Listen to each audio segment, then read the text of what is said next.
Hello and welcome to lecture number 41, topic 3.6, White Supremacist Violence and the Red Summer. Let's describe the causes of heightened racial tension in the early 20th century.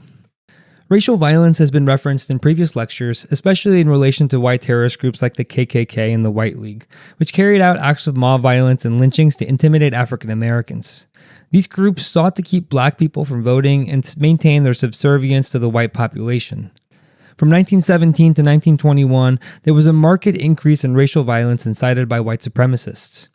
Several factors contribute to this escalation. Number one, the continued racial discrimination against black Americans persisted in the South and other parts of the country. Secondly, the returning World War I veterans who were black expected more dignity and rights after fighting for their country. Many black soldiers had experienced more equal treatment in Europe, which led to heightened expectations for better treatment at home. These veterans were particularly emboldened by their experiences overseas, where racial hierarchies were less rigid, leading to a greater sense of injustice upon returning home. And third, there was a disproportionate retaliation for self-defense. As African Americans began to defend themselves against racial violence, white mobs would target entire communities in retaliation. Some of the major examples of this racial violence include the Houston riot of 1917, which was sparked by the mistreatment of black soldiers. It was one of the earliest examples of racial tensions involving black veterans. Another one was the Chicago race riot of 1919. This started after a black teenager accidentally drifted from the black side of the beach on Lake Michigan to the white side. White beachgoers threw stones at him, causing him to drown. The police not only refused to do anything about the murder, but when a black police officer tried to arrest the people responsible, his white peers kept him from doing anything. Instead, another black man was arrested. This sparked widespread violence, and white mobs moved into the black neighborhoods to indiscriminately attack black citizens and burn their homes. Ultimately, the National Guard was called in to quell the riots. But this was one of over 30 urban race riots occurring across the country that summer. And the third best example of this is the Tulsa Race Massacre of 1921. It was one of the deadliest incidents of racial violence in U.S. history, where a prosperous black community was destroyed as a result of allegations of assault on a white woman by a black man.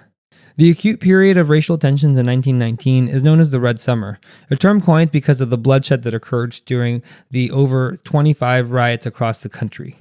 The Red Summer was marked by white-on-black violence in both northern and southern cities, indicating that racial strife was not just a southern issue. One of the bloodiest incidents during this period occurred in Elaine, Arkansas, where over 100 black people were killed.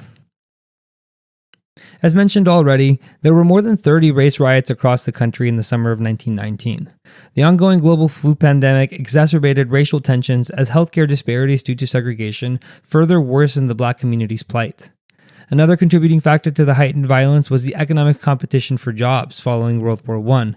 With a global economic decline affecting the United States, they faced issues of overproduction, inflation, and a surplus of workers.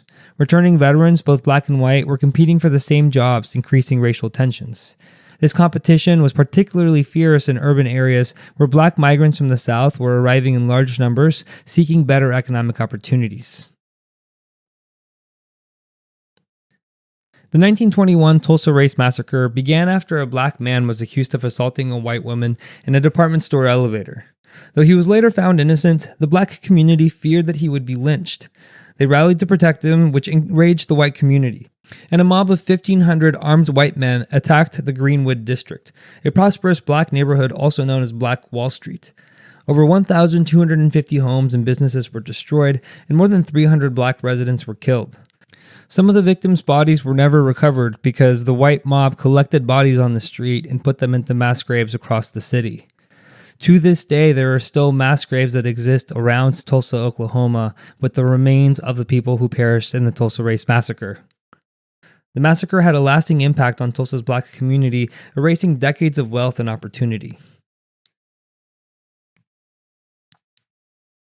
One of the significant impacts of racial violence during this era was that it prevented many African American families from passing down wealth and property. Many black families lost their homes and businesses during these attacks, and there was no restitution or reparations for the property destroyed. This lack of compensation contributed to the vast wealth gap that exists between black and white Americans to this day. Even when the state legislatures had the opportunity to offer reparations, such as in Oklahoma in 2001, they denied it despite recommendations from a biracial commission that studied the Tulsa Massacre. In addition, black families often had to sell their properties at a fraction of their value or abandon them altogether due to fear or damage caused during the violence. The incentive to build successful businesses was also diminished, as economic success could make black entrepreneurs targets for white mobs, just as Ida B. Wells Barnett's friends were. In many cases, black-owned businesses that posed a threat to white competitors were deliberately destroyed, a form of economic sabotage aimed at keeping African Americans economically subordinate. The second learning objective says, explain how African Americans responded to white supremacist attacks in the early 20th century. African Americans resisted racial violence in three primary ways: political activism, published accounts, and armed self-defense. For political activism, one of the most significant activists during this time was James Weldon Johnson, who coined the term Red Summer to describe the violence of 1919. He later became the executive secretary of the NAACP, the National Association for the Advancement of Colored People. The NAACP lobbied Congress to pass an anti-lynching law that would have made lynching a federal crime, though these efforts were not successful until much later. The NAACP was instrumental in raising awareness of racial violence, filing legal challenges, and mobilizing public opinion against segregation and lynching. It wasn't until 2018 that lynching was officially declared a federal hate crime by Congress. Secondly, their published accounts. Writers like Ida B. Wells played a crucial role in documenting and publicizing the widespread nature of lynchings. Wells used statistics and personal stories to reveal that most lynchings occurred for reasons other than the alleged crimes of black individuals, showing they were instead tools of racial control. Wells's research exposed the hypocrisy and brutality of lynching, helping to galvanize national and international support for anti-lynching efforts. The Harlem Renaissance, a cultural movement that began in the 1920s, also provided a platform for black writers and artists to express their frustrations with racial violence. For example, Claude McKay, a Jamaican-born poet, wrote the poem If We Must Die, calling for black resistance against oppression. And finally, armed self-defense. In many instances, African Americans defended themselves with arms. For example, during the Tulsa Race Massacre, black men organized to protect their community from the white mob. Although they were outnumbered, they attempted to resist the attack. This strategy of self-defense was not uncommon, especially in areas where law enforcement either ignored or participated in white mob violence. Another major impact of this racial violence was the Great Migration. Starting in 1910 and lasting through 1970, around 6 million black Americans moved from the South to the northern cities to escape racial violence, discrimination, and economic hardship. This mass movement profoundly reshaped the demographic and cultural landscape of the United States, leading to the rise of vibrant black communities in cities like Chicago, Detroit, and New York. Earlier waves of migration included the Exodusters, who moved from the Mississippi Valley to Kansas in the late 19th century, and African Americans who settled in Oklahoma after 1889, when Indian land was opened for settlement. Many took advantage of the 1862 Homestead Act, which offered land to settlers willing to improve it. The law would give them 40 acres of land, and if they could stay on it for 5 years, it would be theirs to keep free and clear. By 1920, dozens of predominantly black towns existed in the West, though many of them did not survive due to economic challenges and racial discrimination, including being bypassed by critical railroad routes.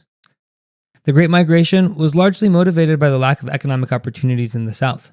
Many black Americans sought to escape sharecropping and tenant farming systems, which kept them in cycles of poverty and death.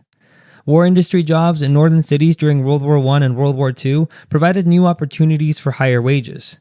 The racial discrimination persisted in the North. It was often less overt than in the South, and black migrants found more political and economic freedom in these urban centers. For some, they were able to vote for the very first time in their life. And finally, here's the recap. Racial violence against black Americans increased in the early 20th century, peaking during the Red Summer of 1919.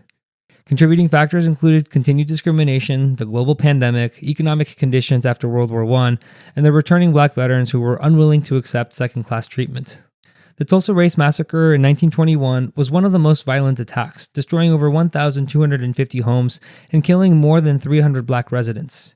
This violence hindered African Americans' ability to pass down wealth across generations, and in response, African Americans resisted through political activism, published accounts, armed self-defense, and the mass movement of the Great Migration. Thank you for watching. If you would like to watch the next lecture, click the thumbnail on the screen, and if you would like more resources to help you study, you can visit apushtslides.com/AFAM. I wish you the best of luck with your studies, and I hope to see you back on the next lecture.